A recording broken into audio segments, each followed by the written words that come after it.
Okay, so I'm gonna pull up the questions as well. But first off, for the start of this video, I will be asking you some questions about historical events that have happened in your lifetime that you might have perspective about. And then after that, I'll be writing a 1,000 word essay about that. Okay.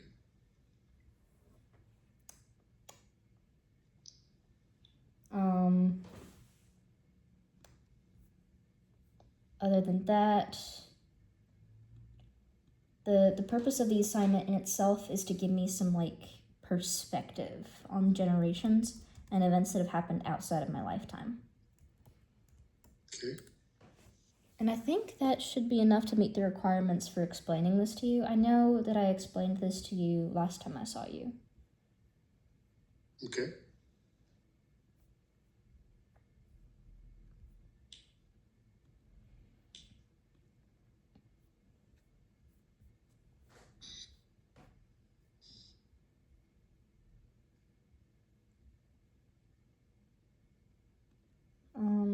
And if you wait just one more second, I can get the questions up. Okay. I should have had you send me the questions, then I could have rehearsed them. I think that would be the point of it. Oh.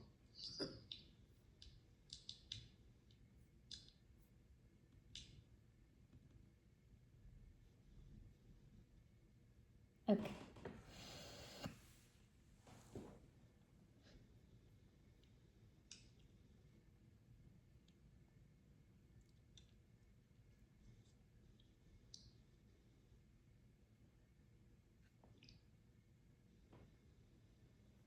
So I have 5 questions in total that are prepared, but I'll probably be asking you some more questions.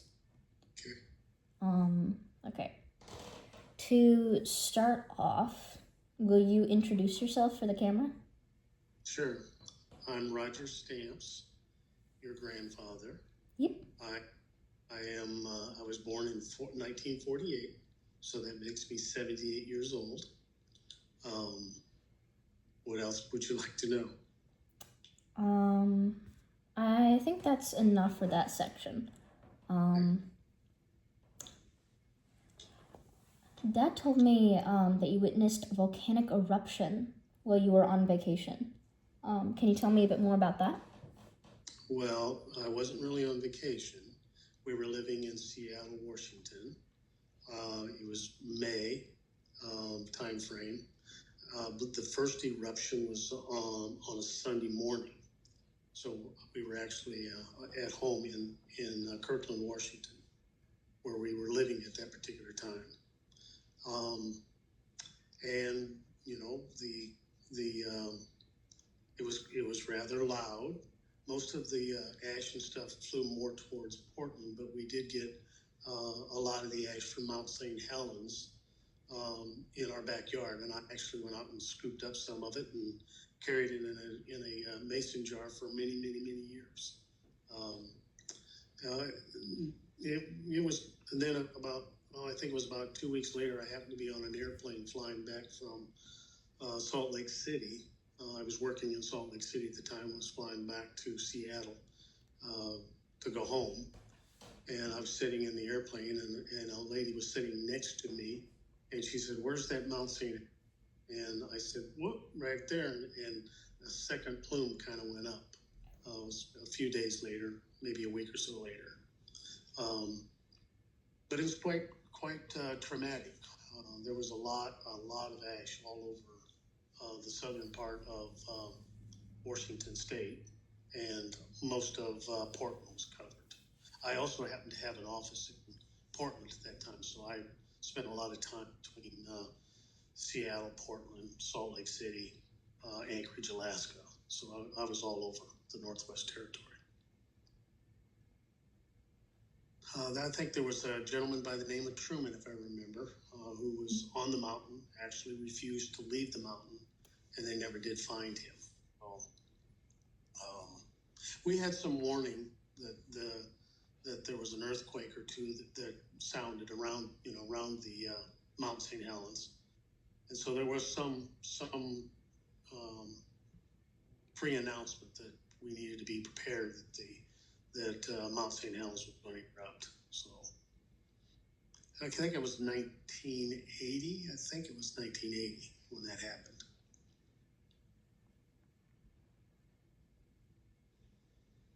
Well, I hope that Truman guy ended up okay. No, I'm sure. I mean, he's under a lot of.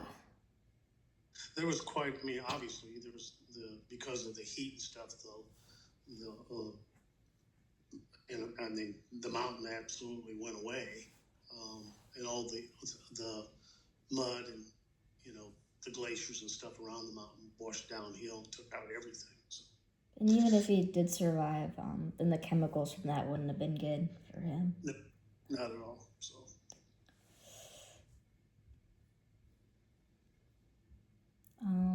Okay. During the Vietnam War, you weren't drafted. That was because of pure luck. But can you tell me about just like America during that general time period? Well, Vietnam War was very polarizing. I didn't. I was actually classified as a 1A. So and it was the first year that they had the draft, and you were given a number. It was kind of like a lottery deal. They put your birth dates in a bingo machine, and my number was 215. So my birthday came up, and at that time I got to 211. So I would have been drafted had my number come up. I was in college at the time, but there was a lot of unrest, a lot of rioting and stuff was going on during that period of time over the war in Vietnam. We lost a lot of people. Matter of fact, there's a monument in Washington D.C. with everybody's name engraved on it. We lost a lot of young men during that conflict.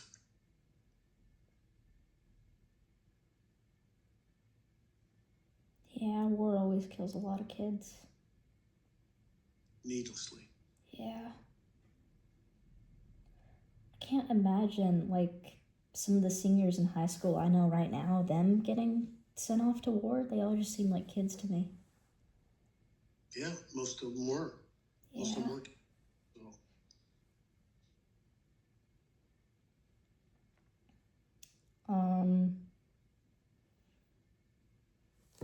I've been asking some like pretty dark questions. Not at all. It's just part of life. Yeah. Would you like to be asked a happier question now, though? It'd be fun. When you were a kid, did you think that you'd live to see mankind on the moon? Oh man, I remember the day. No, although I will say that when I was in high school, the space program was kind of announced. Shepard went up. I think I was in maybe 8th grade, probably 8th or 9th grade. Before that, they had sent a monkey up in a spacecraft, and I thought I was going to become a scientist. I was pretty good in math, and I really thought I was going to get into the space program. And then, lo and behold, about the time I graduated from college, the space program was kind of winding down. And so I decided I had to do something else. I mean, I do have a degree in mathematics. I have a minor, believe it or not, in atomic and nuclear engineering. But yeah, that was pretty awesome. But no, I never thought when I was a kid growing up that we would even venture forward to do that. But once it kicked off, and we sent a couple of space shuttles up, and then Alan Shepard. But when we landed on the moon, I can tell you exactly where I was. I was in Disneyland in California, and they had a gigantic television screen up in Disneyland, and I was with Glenna. I don't. We weren't married at that time. She'd come out to California to visit, and we'd gone to Disneyland, and we stopped. You know, when he stepped off the ladder and his footprint was in the sand or in the dirt. It was quite awesome. I was very proud. I will say that. Very proud of America. Yeah, I will never forget that day. It was, it was an awesome experience to be part of it in my small way. So, Oh, did you hear Artemis? They did a trip around the moon last time, but they're going up to the moon this time. yes, they got some awesome pictures. Have you seen some of the pictures? Yeah, I think that a lot of them though are edited to show the mineral composition of the moon. But they've got one where he shot a picture of the Earth going behind the moon, and oh man, that was awesome. The other thing too that's interesting for me anyway, I ended up going to work for McDonnell Douglas, and McDonnell Douglas was obviously very into the space program and stuff like that. And it was interesting to find out that a lot of the things that we have today, back then, was a result of it. I'll give you a couple examples that stuck with me. Is people joke about Tang. You know, you probably don't even know what Tang is, but it was a powdery drink that was a byproduct of the space program. The other thing that came out was when the first few astronauts went up, they couldn't see the instruments because the sun was coming through and shining on the instrument panels. Then reflective glass, non-reflective glass was discovered as a part. Just a tremendous amount of stuff. And then even when I was working here in Des Moines, I was working. I even got to go down. At one point, went to NASA, and we were trying to figure out what we could do in terms of doing telemedicine. But here in Des Moines, I was working on a program where we were going to introduce telemedicine. And so I went to Camp Dodge and spoke to the general out there about things. And a lot of the stuff that we have, like virtual reality or telemedicine or any of that kind of stuff, was because back during that period of time, back in the 90s, the funding for military was kind of drying up, and so in order for the military to generate revenue for them, they were selling this technology. Like for instance, I'll give you a quick thing that I was intrigued with was they would put a video camera on a GI shoulder out in the jungle in Vietnam, and when the equipment broke down, he would actually shine the video camera onto the part that was broken. He didn't know how to fix it, but it would transmit that image back to some military base, and an engineer back there would actually instruct them on what they had to do to fix it, to get the stuff in. And that's part of telemedicine. I mean, that's why we have that. So it's interesting, and a lot of that came, like I said, because I worked for 10 years for McDonnell Douglas, and of course I got to see a lot of that technology come to fruition. A lot of it was top secret back then, so it was interesting. Very exciting time. I heard the space race and stuff like that did a lot to improve things like air filtration systems too. Yep, it did. Yeah. One of the first things I did when I was working for McDonnell Douglas, we actually did a EKG machine out. We marketed it to the local hospitals. The hospitals couldn't afford to have that technology, and so they had a portable kind of a thing, and we would shoot the images back to St. Louis. We did remote hosting. I mean, we used the satellite transmission when I was in Anchorage, Alaska, to transmit the charges and stuff for the hospital from Anchorage, Alaska, up to the satellite, back down to St. Louis Data Center. We processed the stuff back then. So just a tremendous amount of stuff. A lot of people don't realize what generated. It all came out of the space program and military involvement. Um, when you were a kid, a lot of technology wasn't nearly as advanced as it is now. Like now we got like machines that'll artificially beat people's hearts, and just like some wild stuff. But was there a point in time where you realized like how much things have changed, or was it like a gradual shift? Well, I can remember the very first. Keep in mind, I was reared in a very poor family. I mean, we didn't have running water until I was senior in high school. The first quote unquote technology thing, I mean, I can remember when my brother, we didn't even have a TV, but my older brother, had a TV, and every Sunday, mom and dad and I would go to my brother's house and watch Bonanza.